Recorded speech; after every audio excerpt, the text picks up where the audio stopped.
Assalamualaikum warahmatullahi wabarakatuh. Semangat pagi, salam sejahtera bagi kita semua.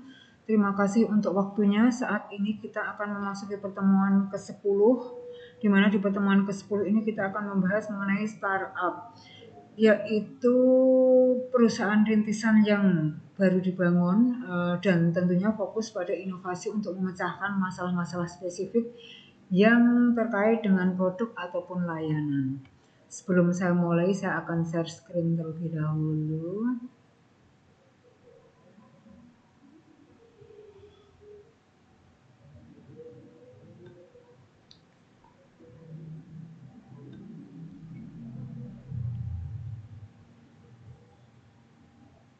Baik.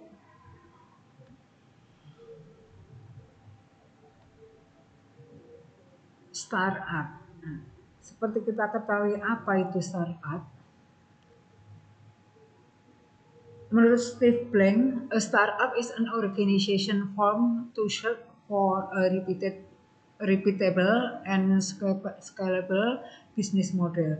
Jadi dia mengatakan startup itu merupakan organisasi format yang tujuannya untuk mencari kembali atau mengulang kembali dan dalam model skala bisnis.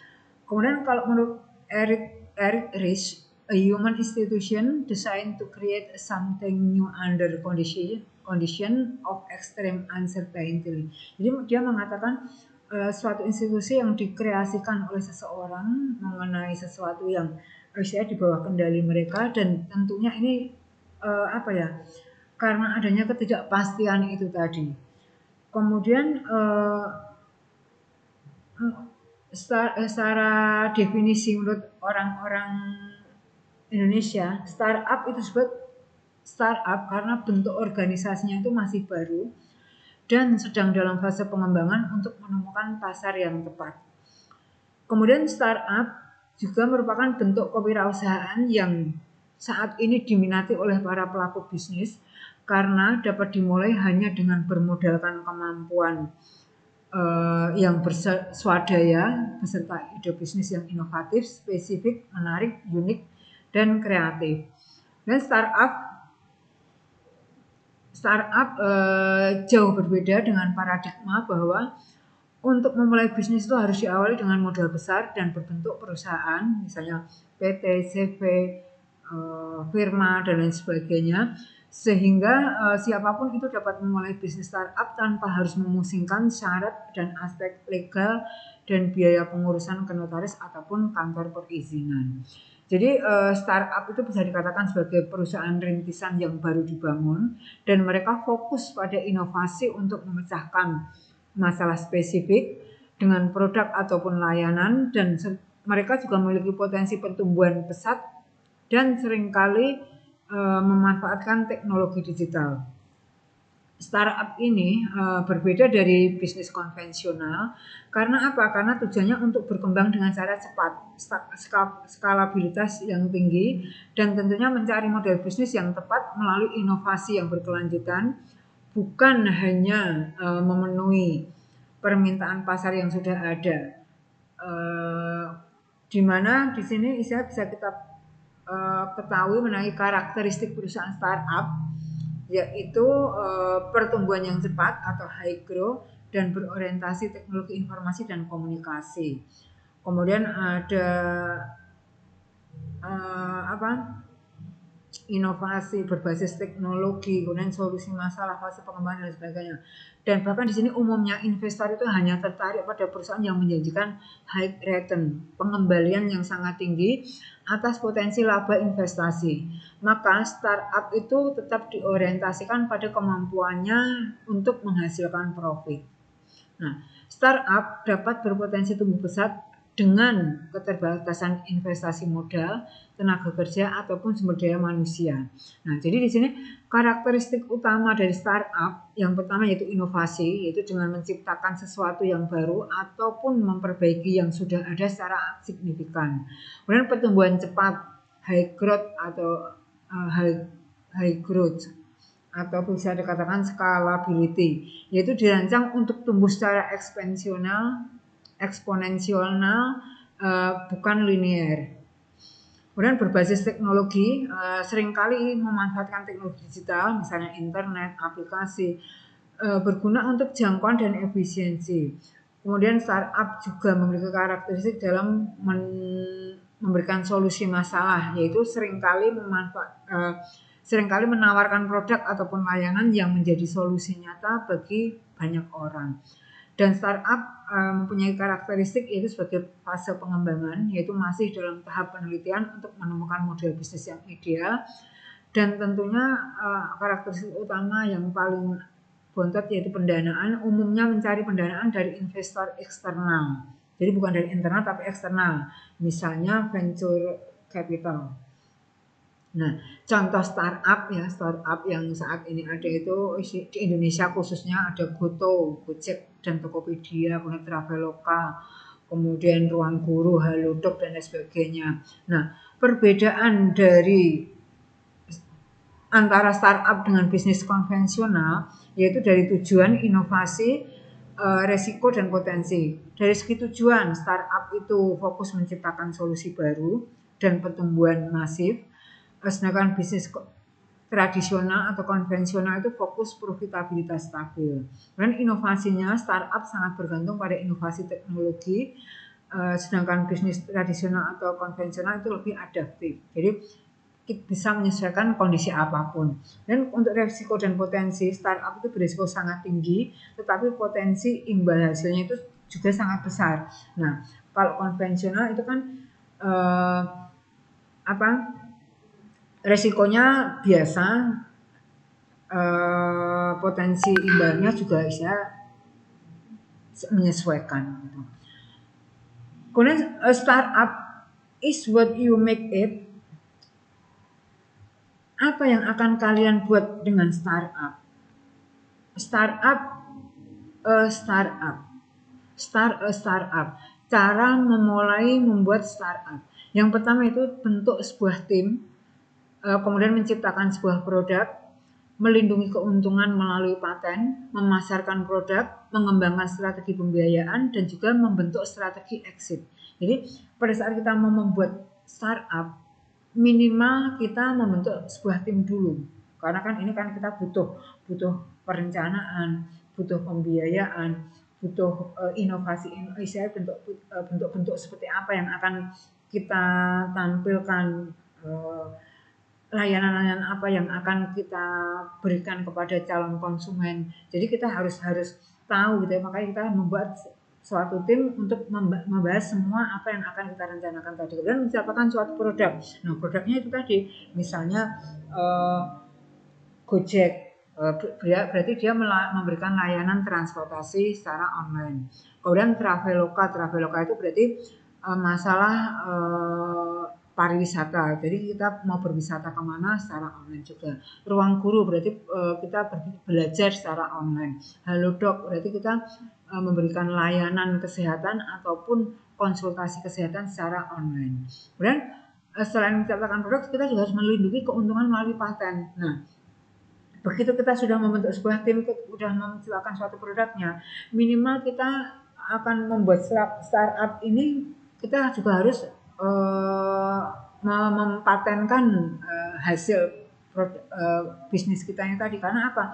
Kalau tidak dipatenkan nanti bisa ditiru oleh yang lain. Awalnya dulu Gojek itu belum dipatenkan, sehingga muncul beberapa banyak pesaing yang hampir sama, ada Grab dan ada Maxim dan lain sebagainya. Akhirnya apa? Masing-masing dari aplikasi online ini mempatenkan aplikasi mereka. Dan bagaimana mereka memasarkan produk. Nah, karena online ya berarti kan mereka kan promosinya sangat gencar sekali. Tujuannya untuk apa? Agar mereka semakin banyak diminati oleh konsumen. Kemudian mengembangkan strategi pembiayaan. Nah, setelah kita membuat itu semua, kita harus strategi pembiayaan harus kita kembangkan agar apa? Agar kita tidak monoton dan nanti kita juga bisa melakukan inovasi-inovasi sesuai dengan apa yang kita inginkan.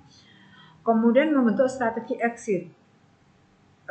Maksudnya strategi luaran seandainya nanti kita mungkin tidak berhasil atau mungkin tidak ada sesuatu yang bisa membantu kita dalam menyelesaikan permasalahan, kita bisa mencari keluarannya, kita mencari solusi luarnya agar apa yang kita jalankan ini bisa tetap berjalan dengan baik, bahkan mungkin bisa mencari manuver-manuver baru agar tetap jalan sesuai dengan apa yang diinginkan. Nah, G. Kawasaki itu mengatakan great companies start because the founder want to change the world, not make a fast buck. Jadi sebuah perusahaan besar itu dimulai oleh pemiliknya, bukan dari istilah dia itu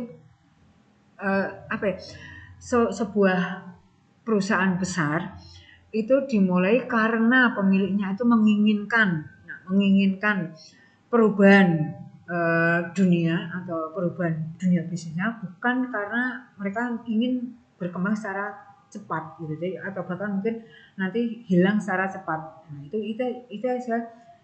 mereka itu karena startup itu kan ya istilah sesuatu yang mungkin baru ya, dan itu juga pertumbuhannya sangat pesat sekali. Nah, takutnya itu tadi kalau misalnya tiba-tiba muncul kemudian langsung tenggelam, sehingga kita harus bagaimana pemilik itu merubah dunia, bukan membuat hal yang sangat cepat atau perubahan yang sangat cepat. Dan dimensi inti dari startup menurut Genome Project ada 5 dimensi inti startup yang harus diperhatikan supaya bisa tumbuh sehat. Yang pertama itu produk, kemudian pelanggan, tim, model bisnis, dan keuangan. Nah, ini tadi sudah saya sebutkan produk, berarti kita harus benar-benar apa sih yang akan kita berikan kepada konsumen produknya, apakah berupa bentuk jasa atau barang. Nah, kita sudah tentukan di situ. Kemudian siapa sih pelanggannya yang akan kita rengkuh gitu kan, yang akan kita layani, dan kita juga membentuk tim untuk bisa melakukan inovasi dan lain sebagainya, dan model bisnis seperti apa yang kita inginkan, bahkan keuangan pun harus kita jaga semaksimal mungkin agar apa? Agar bisnis kita ini nanti bisa langgeng, bahkan mengalami pertumbuhan dengan pesat. Dan startup yang sukses yaitu yang mampu mengelola 5 dimensi inti ini untuk bergerak secara bersama. Dan sebaliknya yang gagal yaitu mereka yang tidak bisa memadukan dimensi-dimensi tersebut. Karena kan ini memang saling terkait ya. Kita mempunyai produk itu nanti harus sesuaikan pelanggan yang seperti apa yang kita inginkan, model bisnis yang bagaimana, dan keuangan yang seperti apa yang bisa mendukung produk kita ini tadi.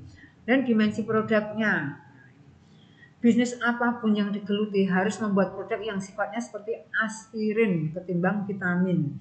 Artinya apa? Problem solve bukan aksesori. Jadi aspirin dalam artian kan mengobati, bukan vitamin. Kalau vitamin kan kita biar tetap fit sepanjang masa ya. Kalau mengobati berarti kalau seandainya suatu saat terjadi kegagalan, kita bisa langsung mencari solusi ke arah yang lebih baik dan sama-sama bermanfaat, tetapi aspirin itu cenderung lebih dibutuhkan daripada vitamin. Ya, karena mengobati itu tadi. Dan must have bukan nice to have. Jadi lebih bukan apa ya? Bukan yang penting baik gitu kan. Tetapi kita harus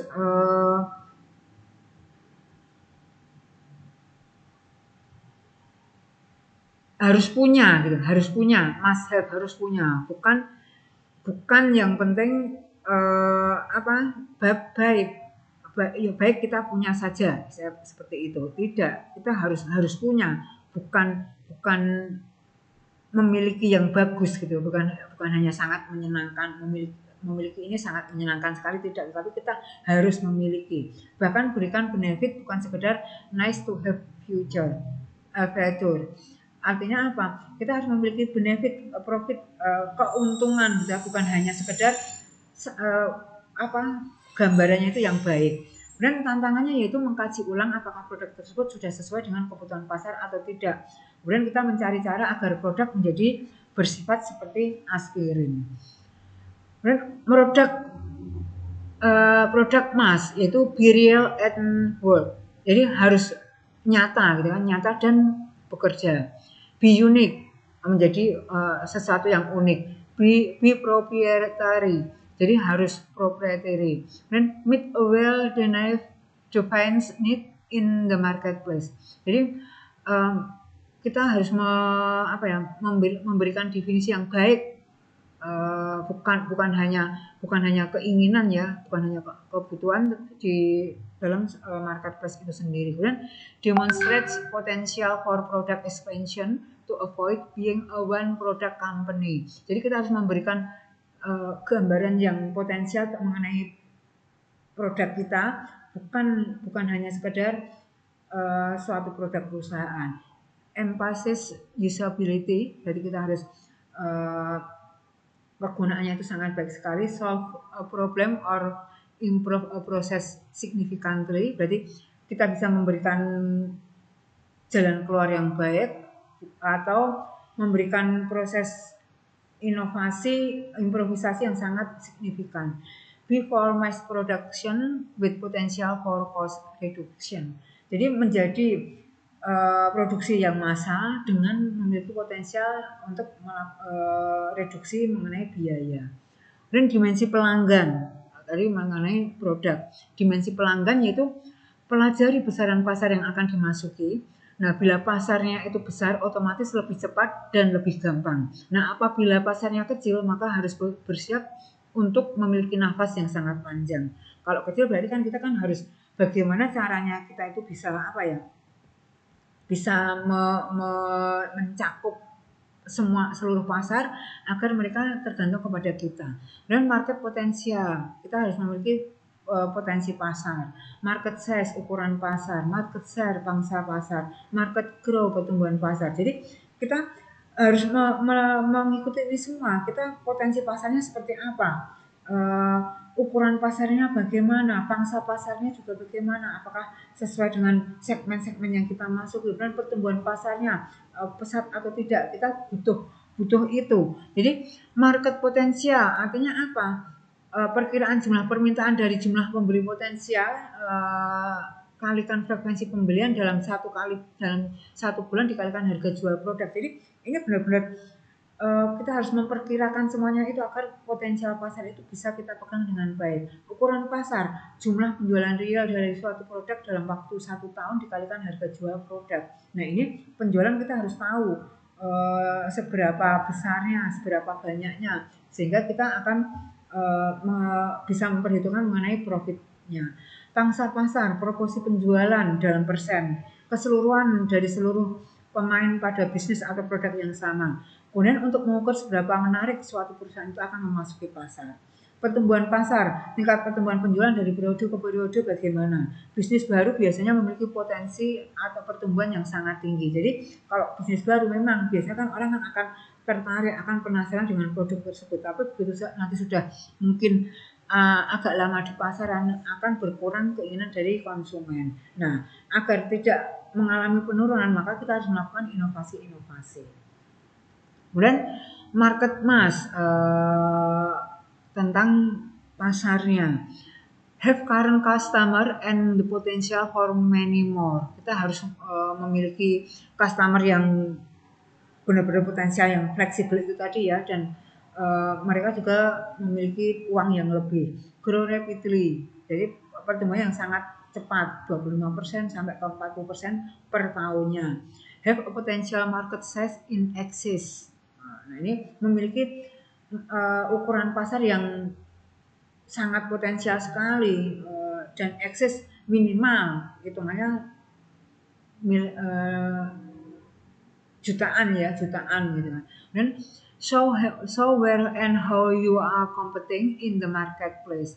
Bagaimana kita bisa menunjukkan di mana dan bagaimana kita berkompetisi di marketplace. Have potential to become a market leader. Bagaimana kita bisa memiliki suatu potensi menjadi leader, pemimpin pasarnya. Outline any barriers to entry. Bahkan kita memiliki tanpa adanya batasannya itu hanya satu batasan untuk kita bisa memasukinya. Dan bagaimana dari dimensi tim? Startup itu membutuhkan tim yang sesuai dengan kondisi bisnisnya. banyaknya startup yang gagal karena apa? Overhiring dan overbuilding team. Jadi banyak startup gagal karena memiliki apa ya? Membuka lowongan yang sangat besar dan juga bagaimana mereka membangun tim yang besar. Nah, ini yang menjadikan mereka gagal. Sehingga startup itu membutuhkan tim yang sesuai dengan kondisi bisnisnya. Termasuk memperbanyak mengangkat jabatan seperti CFO, customer service, account manager dan lain sebagainya. Kemudian sementara bisnis baru dimulai dan belum teruji. Organisasi yang ramping dan efisien itu adalah yang tepat untuk startup. Nah, untuk bisnis modelnya itu monetization, advertise, affiliate. Nah, ini biasa ya sekarang affiliate itu banyak sekali. Monetization, advertise. Jadi kita menawarkan yang menggambarkan e-commerce, own product, memiliki produk sendiri. E-commerce, marketplace itu contohnya Tokopedia, Bukalapak, Fiverr, kita bisa dan lain sebagainya. Lead generation, self information. Jadi memberikan informasi yang saya yang apa ya untuk diri sendiri, contohnya Halodoc. Di situ kan benar-benar kita membutuhkan konsultasi untuk kita pribadi gitu kan. Software as a service, softwarenya itu semacam layanan, ada WhatsApp, ada Line dan sebagainya. Subscription, leasing a content offering, jadi nilai dari konten, sebuah konten. Kemudian what is a business model? How you create, delivery, and harvest value. Jadi bagaimana kita mengkreasikannya, bagaimana kita menawarkannya, kemudian bagaimana kita mengelola mengenai nilainya. Nah, ini yang perlu kita pelajari mengenai bisnis modelnya. Kemudian dari dimensi keuangan, dibutuhkan kemampuan untuk mengelola keuangan dan idealnya startup itu mengalokasikan dana dengan tepat dan efisien. Karena apa? Karena banyak pengelola startup yang tidak menggunakan uang sesuai dengan kebutuhan, termasuk saat mendapatkan injeksi dana. Jadi pada saat mereka mendapatkan injeksi dana itu kadang-kadang mereka lupa untuk apa ya? Untuk pengalokasian dananya yang paling penting itu yang mana. Jadi mereka kadang-kadang suka menghamburkan masalah dana tersebut. Kemudian mengelola sisi keuangan bukan semata mencari dan mendapat pendanaan, tetapi lebih kepada aspek balancing sesuai dengan kebutuhan. Nah, kalau kita mengelola keuangannya itu bukan hanya mendapat pendanaan, tapi kita harus membalanskan, menyeimbangkan beberapa aspek sesuai dengan kebutuhannya. Dan di sini berdiri di atas kekuatan revenue, bukan dana investasi. Dari masukan dari pendapatan yang kita dapat, bukan dari dana investasi yang ditanam oleh para investor. Kemudian sumber modal dari startup yaitu bisa teman, bisa keluarga, di sini self friend, family, kemudian program inkubator dan akselerator, ada business angel, modal bisnis dan investor, ada venture capital investor, crowdfunding yaitu small business investment companies, pinjaman, ada trade credit and factoring, asset based lending, mission capital, private placement of equity atau relation investor, kemudian IPOs, public debt dan lain sebagainya. Nah, bagaimana kalau kita sudah mendapatkan sumber modal ini? Kemudian kita harus melakukan strategi pendanaan yang sesuai dengan tahapan. Kalau dari teman dan keluarga, bagaimana crowdfunding, bagaimana akselerator, bagaimana angel investor, bagaimana venture capital, bagaimana strategi partner, bagaimana harus kita sesuaikan agar nanti kita tidak mengalami kerugian yang tidak bisa kita gambarkan sebelumnya. Kemudian kalau misalnya kita memiliki uang yang sedikit atau a little money, yaitu by pooling small contribution of money. Berarti kita harus menyesuaikan dengan pooling pendapatan yang sangat kecil ya, pendapatan yang kecil sesuai dengan uang yang kita miliki. Jadi kalau a lot of people, kalau kita ada beberapa orang, banyak orang, from group of people who share common interest. Jadi kita harus melihat dari grup atau beberapa orang yang memang melihat apa yang kita tawarkan. Dan the power of crowdfunding, yaitu everyone has the power to achieve financial goals. Jadi tujuan dari keuangan itu apa? Kita harus kekuatan dari tujuan keuangan itu apa? Berarti kita harus apa yang harus kita gambarkan semaksimal mungkin. Di sini crowdfunding itu merupakan salah satu cara yang cukup efektif dalam beberapa tahun terakhir ini, di mana saat ini muncul berbagai situs crowdfunding yang bisa membantu para entrepreneur dalam menemukan dana yang dibutuhkan. Misalnya internasional ada Kickstarter, Indiegogo, GoFundMe, kemudian Crowdfunder, kemudian Rocket Hub, kemudian CrowdRise, Somolens. Kalau di Indonesia ada Kita Bisa. Jadi crowdfunding berarti memang benar-benar kita membutuhkan sesuatu yang nanti bisa kita alokasikan gitu. Dan crowdfunding, collecting financial contribution for project or organization from a large group of hacker referred as the crowds. Kalau donasi, funding is mere representation of return on empathization. Jadi sesuai dengan apa yang saya dari reputasi kita, kemudian dari empati dari beberapa orang yang mau mendonasikan kepada kita. Di situ ada GoFundMe, ada Rasu, ada CrowdRise. Dan kalau rewards imbalan gitu ya. Itu funding is a rewarder with special goods or service.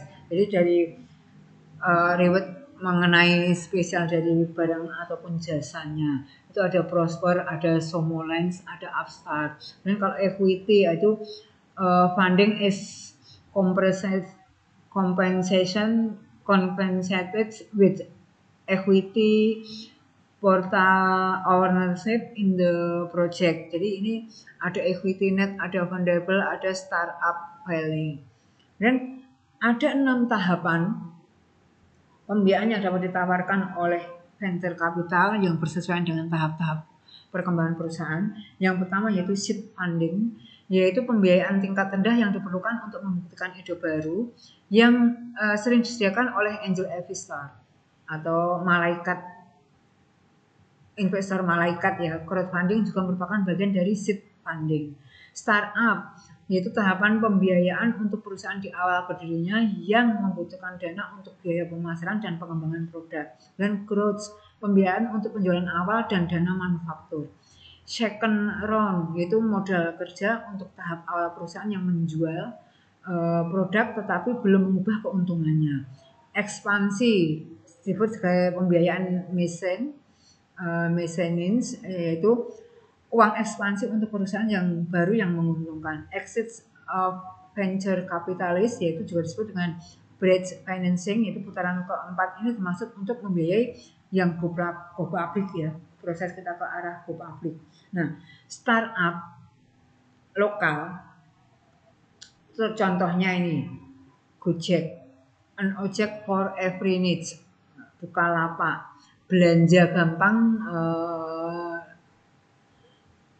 gampang dan terpercaya. Kemudian Bukalapak.com ya. Kemudian ada lagi Tokopedia. Tokopedia itu dikatakan lebih lengkap, lebih murah, lebih aman. Sudah cek Tokopedia belum? Bisa promosinya semacam itu. Kemudian masih belum punya pacar, sudah cek di Tokopedia belum? Jadi itu yang mereka bisa tawarkan kepada masyarakat agar mereka itu pada saat mereka mau mencari sesuatu itu mereka menggunakan aplikasi-aplikasi ini. Kemudian Indosat ini untuk komunikasi ya. Kemudian XL, kalau Indosat diluncurkan Desember tahun 2011. Kemudian kalau XL itu Oktober 2013. Kemudian Hello Dokter itu Telkomsel itu tahun 2014. Kemudian U-Dokter itu Telkomsel juga tahun 2014 17 September. Kemudian Halodoc itu banyak founder ya, ada Jarum, ada Gojek, ada banyaklah yang mereka mau menawarkannya, dan itu diluncurkan tahun 2016. Jadi itulah yang bisa saya sampaikan mengenai startup. Kurang lebihnya mohon maaf kalau mungkin dalam menyampaikan materi kurang berkenan. Saya akhiri. Assalamualaikum warahmatullahi wabarakatuh.